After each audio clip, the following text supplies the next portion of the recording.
ஒரு கதை இருக்கு. ஒரு மலை, பெரிய மலை, பாறை, 3 தவளைங்க அது ஏறி போனோம். 3 தவளைங்க ஏறி போனோம். கம்ப்ளீட் அங்கே தேன் இருக்கும், பாம்பு இருக்கும், தேள் இருக்கும், பல்லு இருக்கும், எல்லாமே இருக்கும். போறது ரொம்ப கஷ்டம். கீழே எல்லா தவளைங்க சொல்றது, போகாத, அவ்வளவுதான், இங்க பாரு, அங்க மாட்டிக்கிறான் பாரு, அங்க பாம்பு குத்தும் பாரு, இங்க தேன் அடிக்கும் பாரு, இங்க விழுவான் பாரு அப்படின்னு கத்துட்டே இருக்கு. கீழே ஒரு 500 அடி வச்சுங்களேன். அந்த மலை 100 அடிக்கு போச்சு. ஒரு ஃப்ராக் வந்துருச்சு 100 அடி. இன்னும் ஒரு 300 அடி இன்னொரு ஃப்ராக் விழுந்துருச்சு. இன்னொன்னு போயிட்டே இருக்கு. எல்லாருக்கும் ஆச்சரியம், என்னடா போயிடுச்சு, அந்த மலைய தொட்டுடுச்சு. இதுக்கெல்லாம் ஷாக் ஆயிடுச்சு.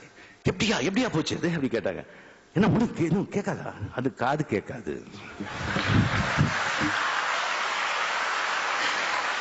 இது அந்த தவளை காது கேட்காது.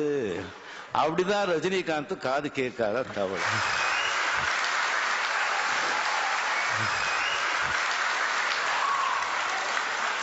இது எனக்கு என்னமோ ஞானோதயம் நான் கண்டுபிடிச்சது கிடையாது.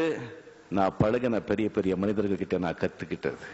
Sivaji sir, NTR sir, Rajkumar sir, இங்க உட்கார்ந்துருக்காங்க பாருங்க, கலைஞர் சார், அவங்க எல்லாம் பிராக்டிஸ் பண்ணிட்டு இருக்கிறது.